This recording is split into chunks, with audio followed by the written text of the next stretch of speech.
Morning children, आज हम करने जा रहे हैं प्रश्नोत्तर पर चर्चा, यानी कि पाठ 11 जो देखकर भी नहीं देखते। इस पाठ के अंतर्गत हमने देखा है कि किस प्रकार नेत्र वाले लोग, यानी जिनकी आंखें होती हैं, वे लोग प्रकृति के सौंदर्य को अनदेखा कर देते हैं, और जो नेत्रहीन है वो इसके महत्व को किस प्रकार दर्शाते हैं। तो पेज नंबर 82 पे आते हैं। यहाँ पर कुछ प्रश्न दिए गए हैं। इन्हीं प्रश्नों की चर्चा आज हम यहाँ संक्षिप्त में करने वाले हैं। यहाँ पर दिया है चित्र में पहला क्वेश्चन दिया है, जिन लोगों के पास आंखें हैं वे सचमुच कम देखते हैं। हेलन केलर को ऐसा क्यों लगता है? तो हेलन केलर को ऐसा इसलिए लगता है क्योंकि जब भी वह पूछती हैं उनके मित्रों से कि भाई आपने वहाँ क्या देखा, बाहर क्या देखा, तो वो लोग कह देते कुछ खास नहीं। तो इस प्रकार के उत्तर सुनकर उनको बड़ा लगता है कि उनके अनुसार जिन लोगों के पास आंखें होती हैं वह प्रकृति की चीज़ों को देखकर भी अनदेखा कर देते हैं, वे उसके महत्व को समझते नहीं हैं। तो उत्तर हम किस प्रकार लिख सकते हैं? हम यहाँ लिख देते हैं पहला उत्तर नंबर 1 कि जिन लोगों के पास आंखें होती हैं वे सचमुच कम देखते हैं। लेखिका के अनुसार लिख लीजिए आप, लेखिका के अनुसार जिन लोगों के पास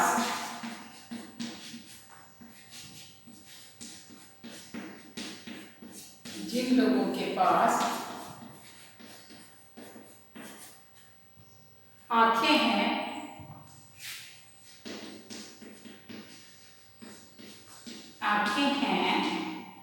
वे बहुत कम देखते हैं। वे सचमुच बहुत कम देखते हैं, बहुत कम देखते हैं। क्योंकि अब यहां से हम उत्तर शुरू करेंगे। क्योंकि क्या कारण है? क्योंकि वे प्रकृति की चीजों को देखकर भी अनदेखा कर देते हैं। क्योंकि वे चीजों को देखकर भी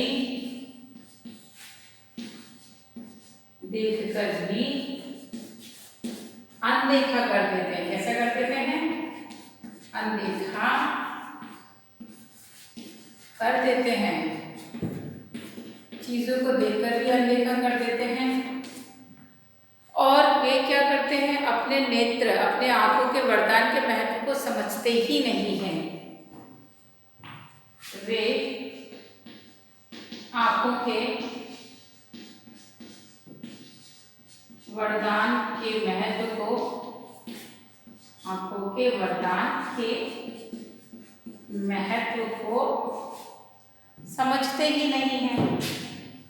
महत्व को समझते ही नहीं हैं।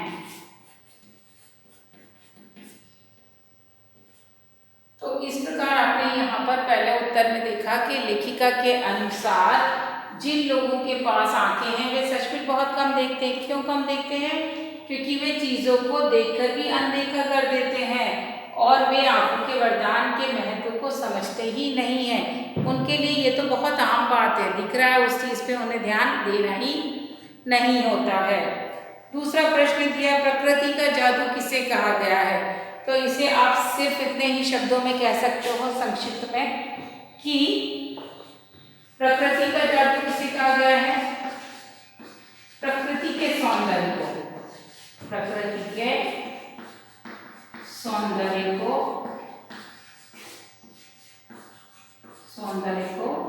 प्रकृति का जादू कहा गया है। क्या कहा गया है? प्रकृति का जादू कहा गया है। जादू कहा गया है। किसको कहा गया है? प्रकृति के सौंदर्य को। तो अब प्रकृति के सौंदर्य में जो जो चीजें शामिल है, चाहे वो झरने हो, नदियां हो, फूल हो, पर्वत है, वो सब प्रकृति का सौंदर्य है, प्रकृति का जादू है। तो प्रश्न लेखिका ने पूछा है प्रकृति का जादू किसे कहा गया है? तो आप लिख सकते हो प्रकृति के सौंदर्य को प्रकृति का जादू कहा गया है, जिसमें पक्षियों का कलरव, फूलों की महक, नदियों की कलकल और पेड़ों की छाल और पहाड़ों की ऊंचाई सब कुछ शामिल है। आप इसे बढ़ाकर अपने शब्दों में उत्तर को लिख सकते हैं। अगला प्रश्न है, कुछ खास तो नहीं। हेलन की मित्र ने यह जवाब किस मौके पर दिया और यह सुनकर हेलन को आश्चर्य क्यों नहीं हुआ?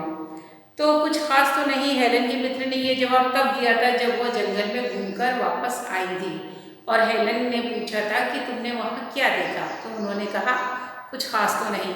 तो हेलन इस प्रकार के उत्तर को सुनकर हैरान इसलिए नहीं हुई क्योंकि वो इस तरह के उत्तरों की आदी हो चुकी थी। लोग इस प्रकार से ही उत्तर देते थे। नेक्स्ट है, हेलन केलर प्रकृति की किन चीज़ों को छूकर और सुनकर पहचान लेती थी? तो यहाँ पर आपको टेक्स्ट बुक में ही उत्तर दिया है। पेज नंबर आप देखोगे 80 पे। 80 पे यहाँ पर आप देख सकते हो कि जिन्होंने वर्णन पूरा लिखा हुआ है पाठ में, आप पढ़ेंगे तो आपको पता लगेगा कि भोजपत्र के पेड़ की चिकनी छाल, चीड़ की खुरदुरी छाल को वो छूकर पहचान लेती थी। फिर पंखुड़ियाँ, जो फूल की नई पंखुड़ियाँ हैं कोमल, उनकी मखमली सतह को छूकर पहचान लेती थी। झरनों को छूकर पहचान लेती थी। इस प्रकार पक्षियों के कलरव को, झरनों की कलकल को सुनकर पहचान लेती थी।